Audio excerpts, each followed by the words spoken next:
नमस्कार. आठवणीचं पान या यूट्यूब चॅनलवर आपलं मनापासून स्वागत आहे. हृदयाच्या कप्प्यात जपून ठेवलेली एक आठवण मी तुम्हाला सांगत आहे. माझ्या कथेचं नाव आहे हाकामारी. त्यावेळेला आम्ही सोलापूरमध्ये राहत होतो आणि मोठी चाळ होती आणि या चाळीमध्ये एकमेकाला लागून घरं होती सगळी. मध्ये एक लाईन होती, चौफेर चाळ, मध्ये एक लाईन. भरपूर सारे शेजारी पाजारी अतिशय गुण्यागोविंदानं आणि आनंदाने राहत होते. एकमेकांचं एकमेकाला सहकार्य फार असायचं त्या काळामध्ये आणि सगळं आनंदात मजेत चाललेलं होतं. माझ्या घरामध्ये आम्ही 4 भावंड आणि आई वडील. वडील बऱ्याच वेळेला असे फिरतीवर असायचे आणि एकदा काय झालं, असेच वडील घरी आले होते आणि त्या काळातच त्यावेळेलाच हाकामारी आली अशी सोलापूरमध्ये आवई उठली. आता हाकामारी म्हणजे काय, तर एक कोणतरी स्त्री यायची आणि रात्री जोरजोरात हाका मारायची, म्हणजे नाव घेऊन हाका मारायची. आणि मग झोपेमध्ये असलेला माणूस जेव्हा त्यानं ओ द्यायचा तेव्हा तो मरून जायचा. असं काहीतरी विचित्र अफवा उठलेली होती आणि संपूर्ण म्हणजे आमच्या भागामध्ये सोलापूरमध्ये तर ते फारच प्रस्त पसरलेलं होतं. त्यामुळं सगळे असे संध्याकाळची वेळ झाली की आक्रसलेले असायचे, खूप घाबरलेले असायचे. आणि आत्ताच्या काळी म्हणजे खूप उशिरा घरी येणं वगैरे असं काही नव्हतं. ऑफिसच्या टाईमसुद्धा हे म्हणजे 10च्या आतच सगळी मंडळी घरात असायची आणि त्यामुळं ही जेव्हा आवई उठली तेव्हा बाहेर असणारी माणसंसुद्धा कामावरून घरी लवकर परत यायला लागली. आता हे काय झालेलं आहे, काय आहे नेमकं हे समजण्याचं आमचं काही वय नव्हतं आणि माझी आई तर अशिक्षित होती. त्यामुळे अशा गोष्टींना फार घाबरायची. आणि संध्याकाळ झाली की मग चिडीचिप सगळं वातावरण 7 वाजता तर घराच्या बाहेरसुद्धा कुणी पडत नव्हतं. असं त्या काळी भयानक वातावरण पसरलेलं होतं. त्याच दरम्यान काय झालं की वडिलांना 2 दिवस बाहेर जावं लागलं. असेच उन्हाळ्याचे दिवस सुरू होते आणि वडील बाहेरगावी गेले. मग आम्ही 4 भावंड आणि आई. माझी आई तर इतकी घाबरायला लागली की काय विचारता सोय नाही. आणि मग पत्र्याची घरं, सोलापूरचा उन्हाळा, भयानक अवस्था कडक अशी होती.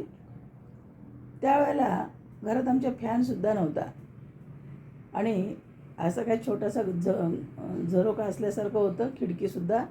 तर अशा 2 खिडक्या छोट्या छोट्या होत्या, त्यासुद्धा भीतीनं रात्री आई बंद करायची आणि जीव नुसता उमास घामास व्हायचा.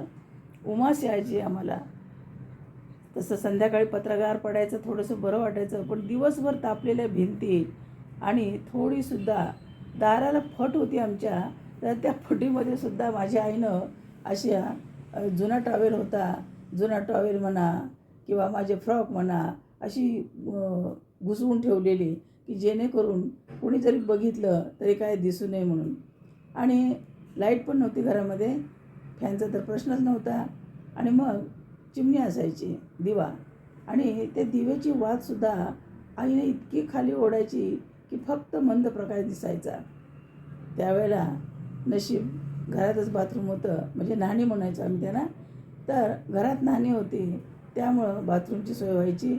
पण संध्याकाळी जर छोट्या भावाला म्हणा किंवा बहिणीला जर कुठं बाहेर जायचं असेल, शी लागली असेल, तर मात्र आईची फार पंचायत व्हायची.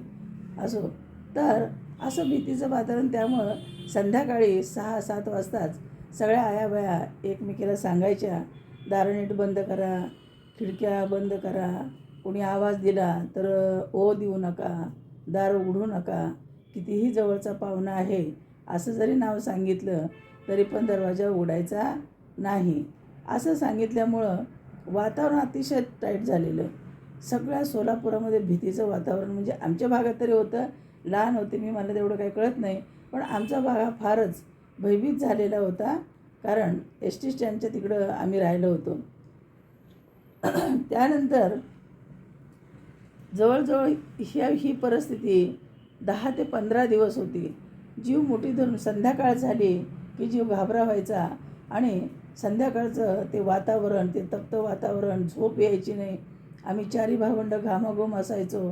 आई तर रात्रभर झोपायचीच नाही. टॉवेल घ्यायचा आणि 4 भावंडांना आमच्या हवा घालत बसायची. त्यात माझी छोटी बहीण, हिला थोडासा लघवीचा त्रास होता, कारण तिचा कोठा गरम आहे असं डॉक्टरने सांगितलं होतं. त्यामुळं रात्रभर तिच्या पोटावर थंड कपडा आई ठेवत राहायची आणि मग टॉवेलनं हवा घालत राहायची. अशा पद्धतीनं अतिशय भयानक ते दिवस काढले. तर त्या काळामध्ये अशा ज्या काही अफवा असायच्या, ह्या अफवा किती मारक असायच्या, लोकांना किती त्रास होतो याची जाणीव जराही अफवा पसरणाऱ्याला नसायची. आणि मग हळूहळू 1 दिवस गेला, 2 दिवस गेले, जवळ 15 दिवस गेले आणि हळूहळू हे वातावरण शांत झालं. पण त्या भीतीच्या धक्क्यातून पुढं जवळजवळ महिनाभरसुद्धा माणसं घराबाहेर पडत नव्हती. जीव मुठीत धरून आम्ही राहत होतो. असं हे वातावरण, हे अफवा किती भयानक असतात आणि एखाद्या म्हणजे सर्वसामान्य माणसाचं जीवन किती उद्ध्वस्त करतात. त्याच पद्धतीनं की जे कष्टकरी आहेत, जे साध्या झोपडपट्टीमध्ये राहतात किंवा साध्या खोल्यामध्ये राहतात, अशा लोकांचं जीवन किती भयानक होतं त्या काळामध्ये, याची आज जरी मी कल्पना केली तर अंगावर शहारे येतात आणि वाटतं खरंच कसे दिवस ते काढले आपण. आणि ही भयानकता जर कधी आठवली तर अजूनही अंगावर शहारे आल्याशिवाय राहत नाही. आता आपण विचार केला तर हसायला तर खरंच असं असेल का, अशी हाकामारी असेल का. आणि मग त्या काळामध्ये एक फतवा निघाला होता की प्रत्येकानं काय करायचं, त्या अलीबाबा 40 चोरचे गोष्टीमध्ये जसं आहे की नाही की दारावर चुन्याच्या फुल्या मारायच्या, तसं सांगितलेलं होतं की प्रत्येकानं आपापल्या दारावर फुल्या मारा, म्हणजे ती हाकामारी आपल्यापर्यंत येणार नाही. आणि मग काय विचारता, जे चुन्याची विक्री झाली असेल त्याला तोड नाही. इतक्या चुन्याच्या डब्या खपल्या असतील. मग माझ्या आईनंसुद्धा दुसऱ्याकडून ते चुन्याच्या डब्या विकत घेतल्या आणि आमच्या दारावरसुद्धा चुन्याच्या पट्ट्या मोठ्या मोठ्या ओढल्या. असा क्रॉस करायचा दोन्ही दरवाजावर, कारण त्यावेळेला असा एक दरवाजा नव्हता, कवाड म्हणायचं त्याला, आणि आतून मोठी लटकडी असायची, बाहेरूनसुद्धा नंतर वरती कडी असायची आणि मग कुलूप लावलं जायचं. तर त्या अशा फुल्या ओढल्यानंतर, गुणिलेसारख्या फुल्या ओढल्यानंतर ती हाकामारी येत नाही म्हटल्यानंतर सगळ्यांच्या दारावर अशा फुल्या मारलेल्या होत्या. आणि तो एक थोडासा आधार वाटायचा की आता आपल्या दारावर फुली आहे म्हणजे तो येणार नाही, ती हाकामारी येणार नाही, हा कुठंतरी आधार वाटायचा. आज ते जेव्हा आठवतं तेव्हा खरोखरच मनोमन हसायला येतं की किती साधी माणसं होती, किती भोळी माणसं होती. आणि आज आपण एवढी प्रगती केलेली आहे याचा मला आनंद वाटतो. धन्यवाद. कथा संपली पण आठवण राहील. पुन्हा भेटूया अशाच एका नव्या आठवणीसह. व्हिडिओ आवडला असेल तर लाईक, शेअर आणि कॉमेंट करा. चॅनलला सबस्क्राईब करायला विसरू नका आणि प्रेम देत राहा. धन्यवाद.